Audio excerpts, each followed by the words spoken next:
He's sang a lot of the Doobie Brothers songs. Some of your favorites, like "What a Fool Believes," banger. Yeah. Precisely. Try to hit the high notes on that one. That one is I just did it. Oof. Nah, I'm more referring to our listeners. I was okay. I was here.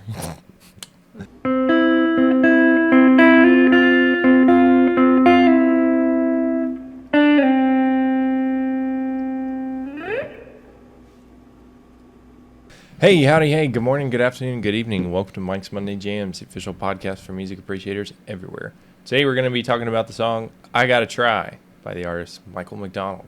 Let's get it. They say it's a hopeless fight, but I say I got to try.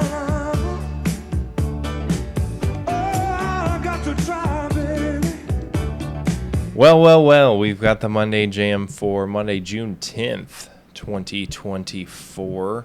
Pretty much halfway through June already, which is... That's wild. Crazy to think about. You're getting this one pretty fresh. Not that it would be any different for you for a listening experience anyway, because you get a new episode every Monday. But just talking about in terms of recording, this is pretty as fresh as it gets. So call Rotten Tomatoes. It's certified fresh. It's Sunday afternoon. Boys and girls. Yes, it'll be queued up and ready to go come midnight. Couple hours. Thanks to our lovely production team, editing and production team. Team. That's interesting. Team the word of one. team. The use of the word team there. Team of one. It's spoiler alert. It's all in. It's me. Either way, EC and MC on the track here. Happy to be here talking about this Yacht Rock Titan because Yacht Rock is back. Yacht Rock season. I got really excited when your mom put the picture in the group chat of her listening to Yacht Rock. Hell but it was, because they always put on XM, they put the Yacht Rock channel far, far away when it's not Yacht Rock season. Yeah, they hide it. In the winter, they put it in like the 300s or something. Mm-hmm. But then, of course, when it's the summertime, they I think it's like at 17. 17, yeah. So something a little bit more accessible for all. But which Yacht Rock coming back is pretty crazy because that means that we've almost had a year of this show because like our second episode or third episode was like us talking about Yacht Rock. That's so true. We are, it is coming up. It started at your birthday, so we've got about a month and a half, and then we'll have been doing the podcast for a whole year, which is crazy. We'll have to do some sort of big 1-year birthday celebration. Yeah, we're going to have to get balloons, a sign, a poster. Stay tuned. It's going to be... Let us know if y'all have any ideas of, like, anything exciting you want us to do Mike's for Monday the 100th. Jams birthday. Not the 100th. It'll be like the 50th. No, for the 1 year anniversary. The big In like celebration. a year we can discuss the 100th. That would, it would be about this time, wouldn't it? Mm-hmm. We'll see. Yeah. If you're still listening then we let you cook on some ideas and then we'll bring that back. But 'tis the season for Yacht Rock. If you're unfamiliar with the genre, 70s and 80s soft rock, don't necessarily have to go too much into the weeds because there's an episode on that, so you can go find that. But he said go do your research. Yeah, I mean, good Lord, what are we here for? We're not just gonna repeat ourselves. Jeez. But today's artist, Michael McDonald, some might say Yacht Rock Titan, some being me. Many people are saying. I do think that, you do host a music appreciation podcast, so I think you can decide. Yeah, many people are saying he's a Yacht Rock Titan. Just short resume. He was in Steely Dan for a little bit. He was a prominent voice for the Doobie Brothers before they broke up and before he had a single career, but he's also laid it down on the track for many others, including Christopher Cross, which we of course know because of course the song Ride Like the Wind from Christopher Cross's first album, which arguably contains the Yacht Rock song of Sailing. Absolutely. I do feel like on the XM channel, they should have to play Sailing on the hour, every hour. I think they almost do. It's definitely in the Yacht Rock Mount Rushmore. Like that You hate to say it, but the Pina Colada song is also it in is. Yacht Rock Mount Rushmore. I don't hate the Pina Colada song. How could you? Just not listen to it by choice. No, I very would never often. choose to listen to it, but No. like when I hear it in public, I'm Yes. singing the Pina Colada song, you know? Oh, I could What if you sing. get sand in your butt? Feel like Pina Colada, I don't. getting caught in the rain. Oh, you get all wet. If you're not I into can't do the whole Okay. thing. You like pina colada. I do. I love to drink. Getting caught in the rain. Who would like that? So no, I agree. It's on the Mount Rushmore short list. You though, I guess still to this date haven't seen it, but sometimes on the XM channel they do Club Yacht Rock. See, I have not experienced this. It sounds like I would love it. It And sounds just like awesome. remix a bunch of Yacht Rock songs and put like a Pitbull type beat over That's it. So it's like sick. it just is. It's interesting. That's is awesome. the word for I it. feel like I could close my eyes and it would transport me to the not the Beach Banner pool, but the Tides pool at Topsail. Mm-hmm. Sounds like something I'd hear there. You know, there's more people over there. It's a little more of a party. Fair, absolutely. But yeah, Club Yacht Rock. Be on the lookout for it. Mm-hmm. It'll be there before you know it. Regardless, so Michael McDonald has quite the resume. He also has that instantly recognizable voice. Mm-hmm. You hear it come out of the left field, and you're like, "Oh, it's Michael McDonald." Mm-hmm. Even if he's just background or singing some sort of harmony, you could pretty good chance you could pick it out. He's just got one of them voices. Mm-hmm. It's like Quavo in that way, you know. Yeah, I always equate him and Quavo. Very similar artists doing similar things. Yeah, totally. Very similar people. Oh. I'm surprised they're not best friends. They could be. Do Just like Martha and Flavor Flav. Yacht Rock trap music? Sick. Got to start that. I've submitted many ideas to Quavo for tracks, many being one idea in particular. Mm-hmm. But we'll save that for another time. Yeah. Because that's a good one. But alas, Michael McDonald is from St. Louis, Oh. a little town outside of St. Louis. Discovered in an Illinois nightclub by a producer from RCA who brought him to LA. He said, "Bro, you gotta," because he was in some like friend bands and collections of guys who were goofing and gaggling with instruments in their hands, you know. And dude walks into one of their shows and just hears his voice. He's like, "I gotta have that. I gotta have him. I gotta try to have that." Mm-hmm. Get it? The song, yeah. Mm-hmm. So he went out to LA. First couple of years, not really much happening, but he auditioned for Steely Dan in like '73, and he thought, he was like, "There's probably no way I'll get this. Like, I just try it." Because like Steely Dan is very famous for using a lot of studio musicians on their albums, but he was auditioning for like the tour group at the time. And Donald Fagen and Walter Becker were they drove a tough bargain. They were very particular, very perfectionist-y kind of thing. So it wasn't one of those things where he's like, "I don't think I'll get it." But he said that he thought that they selected him because he could hit all the high notes. He was like, I've got the range that they need, you know. Before that, they were just like having to get some guy and like grab his nuts. And it wasn't working anymore. It wasn't working anymore. He He got numb to it. Yeah, it had no effect on him anymore.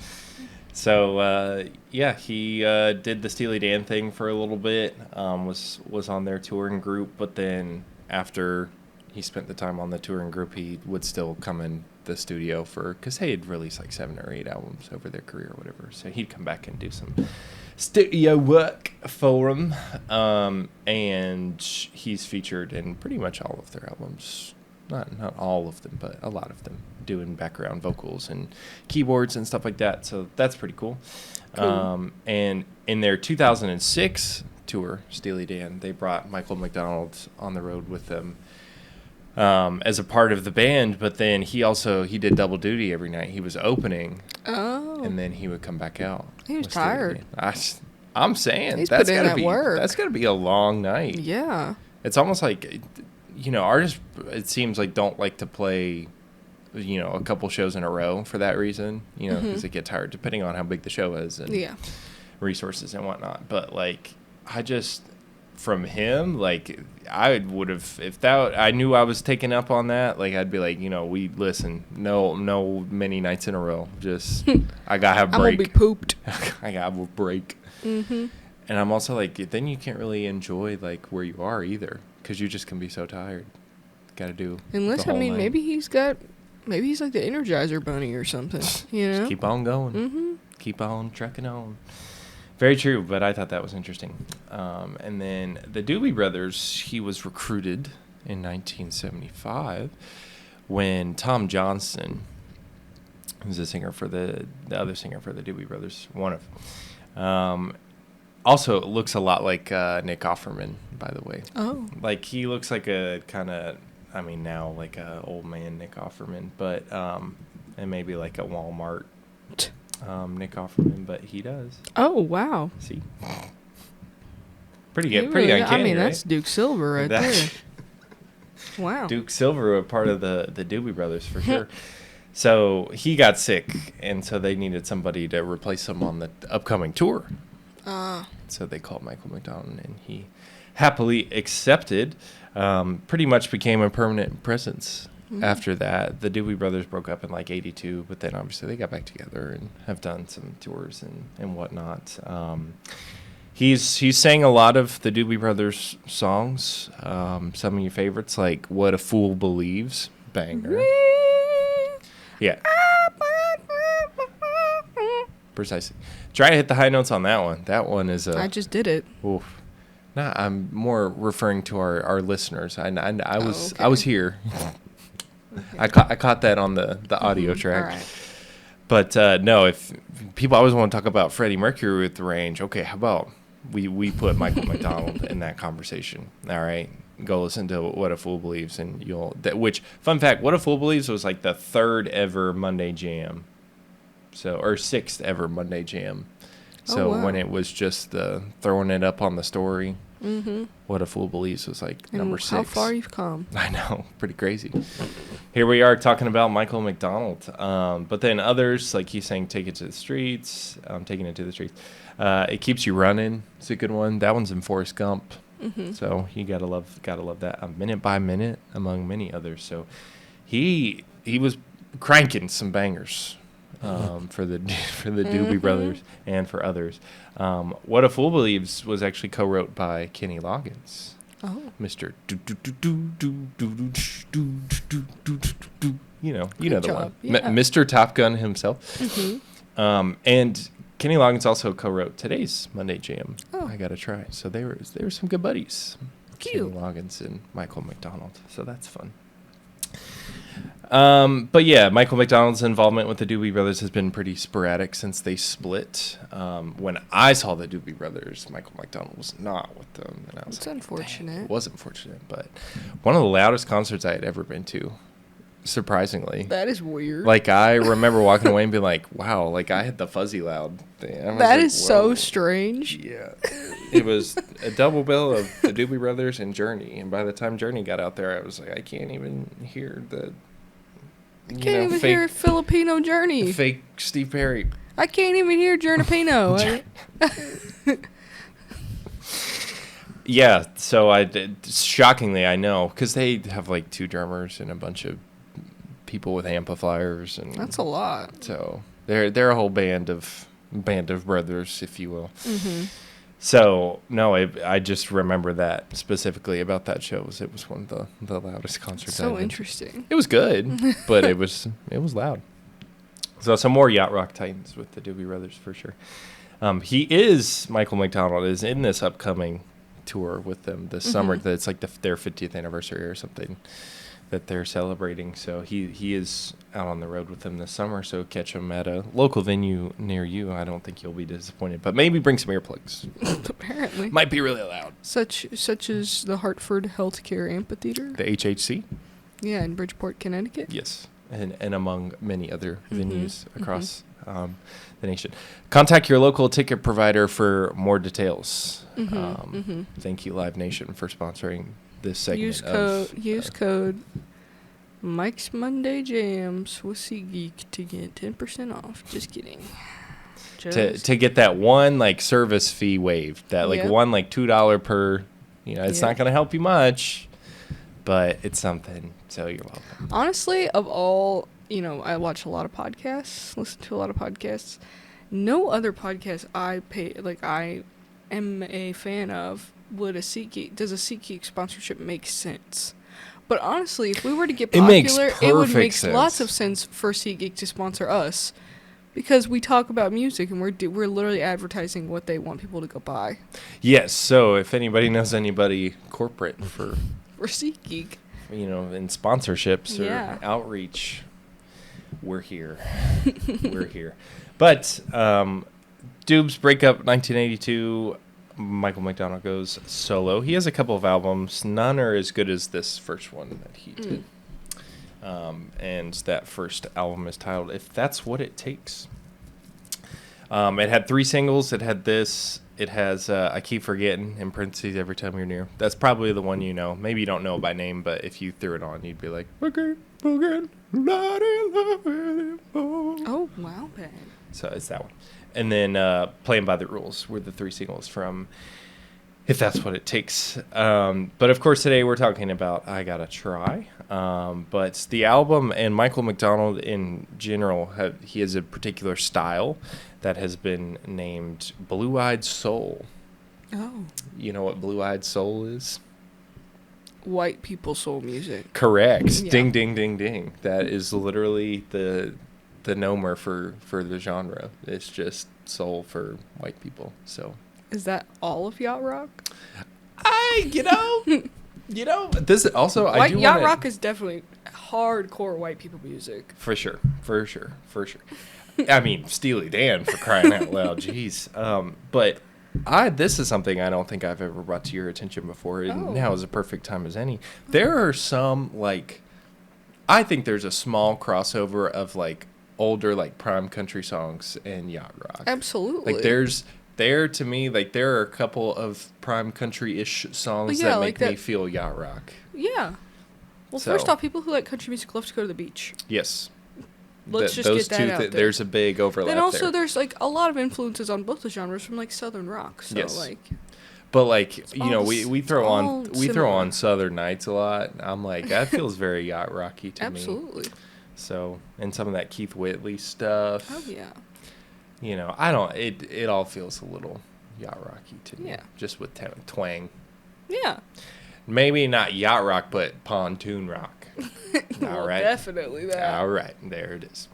So, but yeah, Blue-Eyed Soul, and this album in particular features a lot of session players.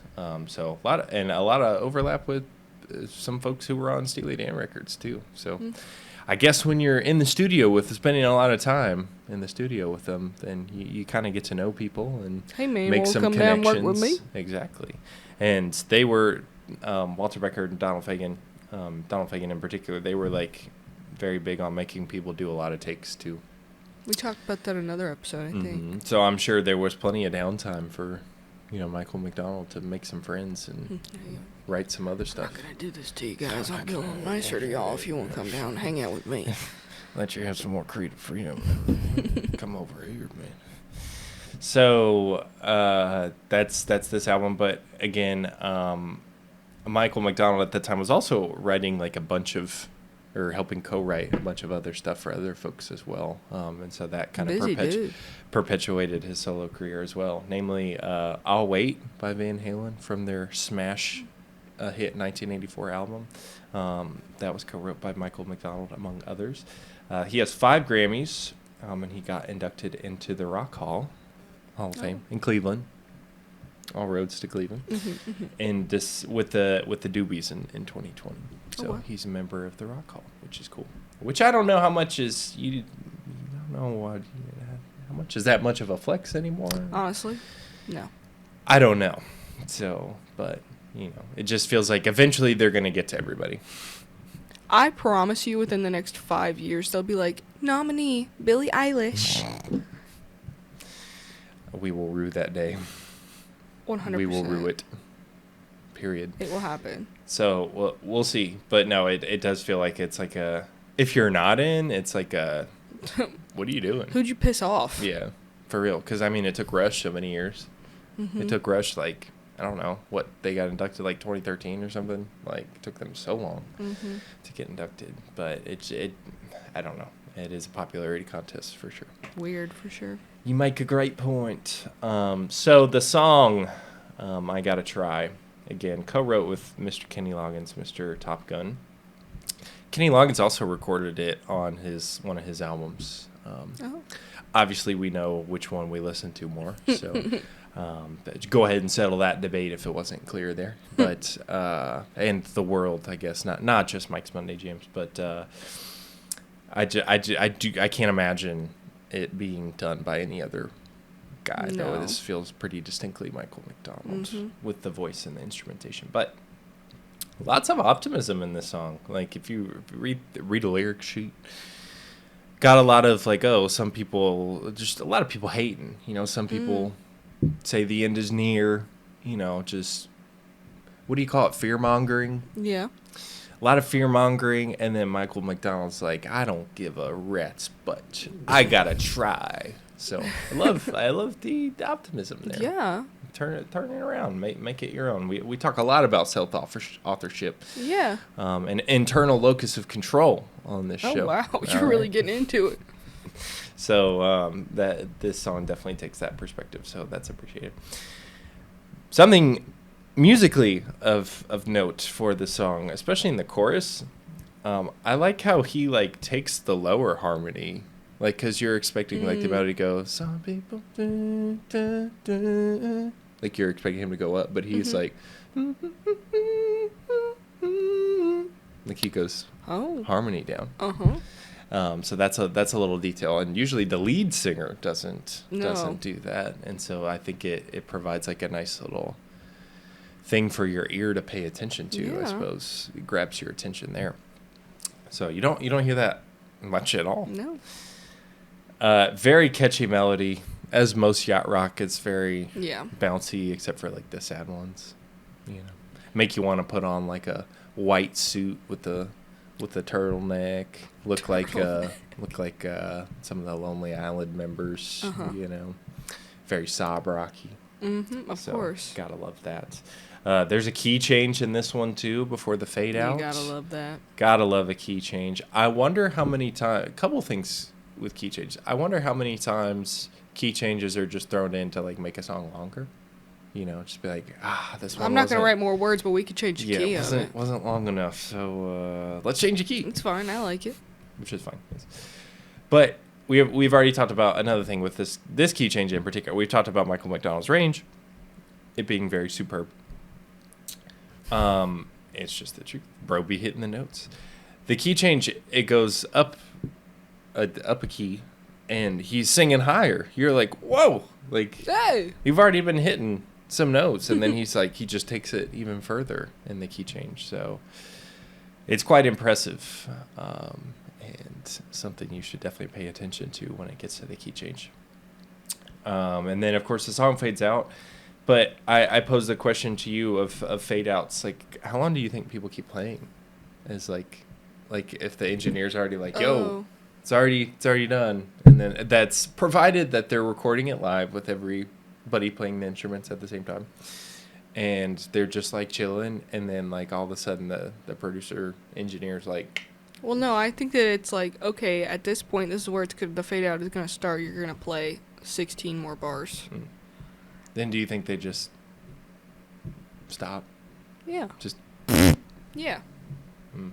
I've always thought that was interesting of choice of a fade out over an outro, I suppose. It's very 70s, 80s. People don't do that anymore at all. No, not at all. But I wonder why that is.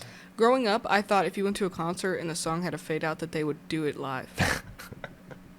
I thought that That's they would, not a bad that they would like assumption. start playing quieter until the song was over. Just slowly roll off the Mhm. volume knob. Yep. That's not a bad assumption. And I'm sure I've thought that at some point too in my lived experience, especially in my younger days. But no, I always think it's interesting the choice of fade out or outro. Do you think it's lazy? Yeah, a little bit. A little bit, huh? hmm Yeah, it's almost like Come up with a way to end it. Same with you trying to make the song longer with a key change. Write more words. Somebody grab a guitar, start shredding. All right, figure it out. No, you're right. I think there is some power with a key change, though.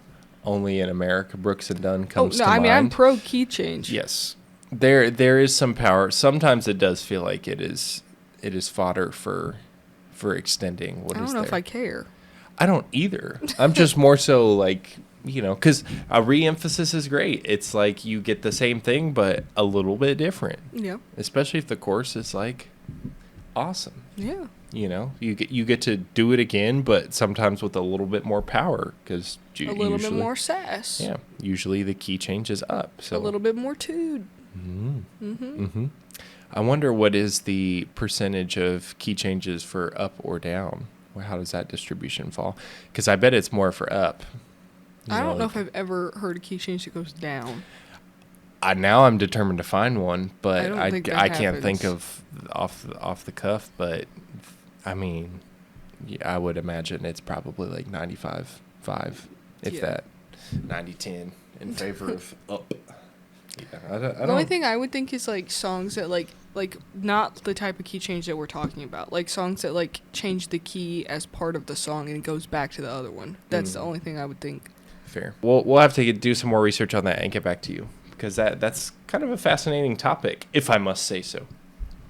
But alas, now it is time for the segment portion of today's show. Of course, we start, we just spent some time talking about Mike's Monday Jam. Let's discuss Emma's Everyday Jam. What say you for the song you've been bumping repeatedly in the past week? Well, last night we did go see the king of country music, George Strait. Strip Weathers was not there, though. Strip Weathers, the King Dynaco, he was not there. But, I was getting prepared for the concert and whatnot. And probably my fave George song, which of course he played second. And then he played my other favorite third. He was like, let me just get it out of the way. Just breeze right through it. But Here for a Good Time is just an otherworldly jam. I mean, he went so hard on that one. I don't even know. So I'm like surprised it's at the front. It's like, how do you? I know, it's like he should have held on to it a little bit. I know he was like going more for like the oldies. And that's a Y2 country track. Mm-hmm. But wow, what a banger. So that'll be my everyday jam. Good choice. I ain't here for a long time. I'm here for a good time. So bring on the sunshine, to hell with the red wine. Pour me some moonshine. Good choice. Next up is our major and minor chords, our respective highs and lows for the week. That segment in which we talk about those. I would have to scratch my head and think about what these could be, but you can go first. My minor is that I've woken up today and I think I must have like aggressively chewed on my own tongue in the middle of the night and it hurts. That's why I'm like talking weird, I think, and like because like I'm trying not to move my tongue that much. And it's, like, irritated my throat, too. It's, like, it doesn't feel like my throat hurts. It feels like I did something to it. And it's really uncomfortable. And, yeah, I don't like it You do be munching in all. And I've got a weird wound on my tongue, and it hurts. Do you think you were so hungry you were trying to eat your tongue? I don't know. I didn't wake up that hungry. Like, your body was like, what is this, Yum. rubbery, wet big pasta noodle that's a little stiff. Ew, you're starting to it's getting too gross. My major is that we saw George Strait and it was awesome. Yeah, many people are saying, aka the 60,000 people that were there. Yeah, it was awesome. It was pretty awesome. Minor, I would just to go off of that. I mean, we got back at like 3 a.m. So that. We got back at like 4 a.m. Yeah. It was really late. It was late. The And train was moving so slow. The concert early. Yes. Because we was at MetLife. We took transit New all Jersey. the way there. Yes. So we took the train down there. And then we had to go. You get into Grand Central. You got to get to Penn Station. Penn Station is where New Jersey Transit is. And then you got to take the train to Secaucus. Then you got to change trains and go to MetLife. Which, granted, really great. It's right out there. I mean, it's very convenient. As far as like convenient, like it is doable. There's just a lot of switches happening. Yes. Which is fine. But that's But- a lot of like getting to a platform, waiting, Yes. get on, okay, Yeah. switch, wait. So Yeah. that's why it took so long. It's lots of waiting involved. Yeah. And then the train coming back was some old-ass train. We've never been on a train like that. They're usually these nice trains. It was not nice. It was old, and it went so slow that we got back like 30 minutes later than it said we would, which never happens. Never. Like, if anything, I feel like I usually get places early on the train. Like, I feel like I usually get to Grand Central early. I'm like, maybe you're like 5 minutes off if there was like something on the track. But like 30 minutes off was crazy. It felt like at each stop they were like, Lounging. yeah, getting out, like doing some stretches and getting back. Like, bro, come Especially that late, you're only dropping people off. You should be at every stop for like 30 seconds. Yeah. It was wild. But Yeah. luckily we were asleep pretty much the whole time. But it was not as comfortable as it's like weird to call the other trains the newer trains even because they're like not like fancy. They're No. just nicer than that.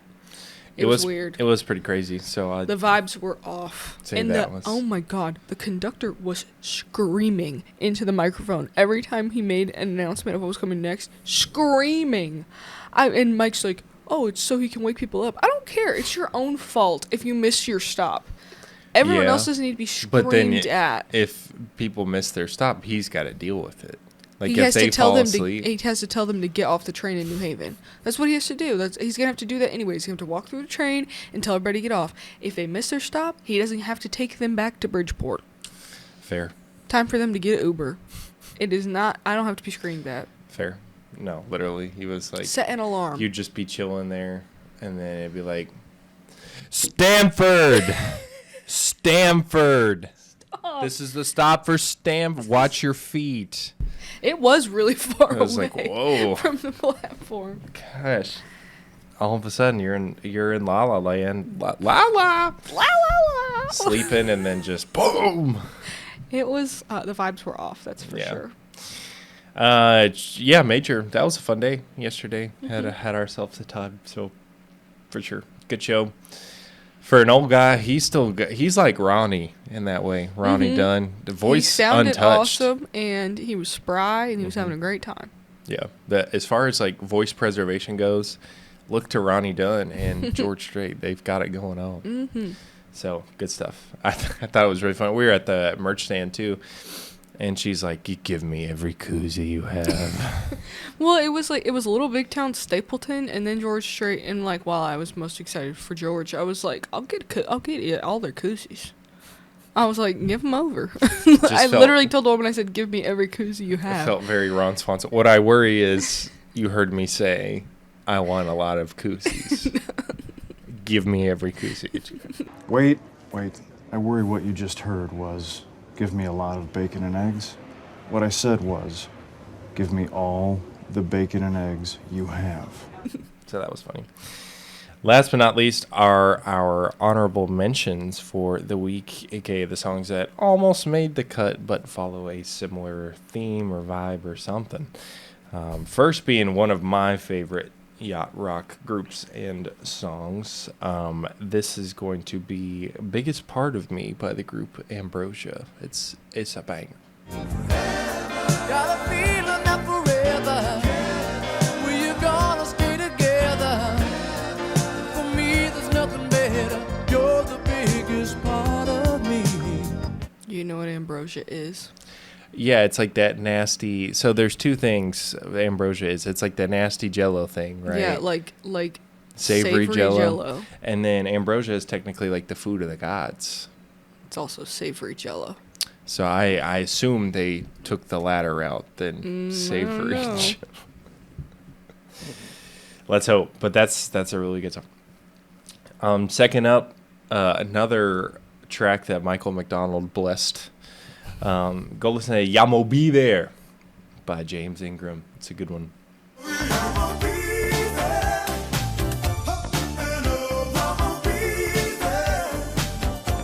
Whenever you call. Last but not least, I would say a collective yacht rock favorite of ours. And we're coming up on a year of when we punched drunkenly. Oh my god. sang it. But Valerie, Steve Winwood, is a fantastic tune. They're You were hyped up on pain meds. You were not punch drunk. You were intoxicated.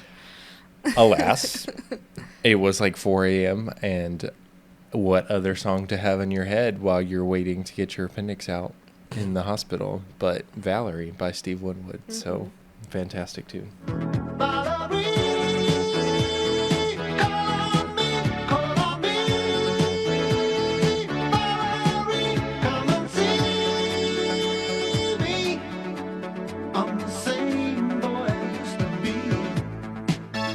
That's going to do it for us this week, folks. Hope you enjoyed it. Hope you can take some time to listen to some Yacht Rock and enjoy the start of the summer, because the summer solstice is coming up. So we're still in spring, but damn it, we're almost there. I'm feeling summer vibes. So get you a cooler, get you a grill, get you one of them fold-out chairs. Get you every one of the koozies you have. Yes.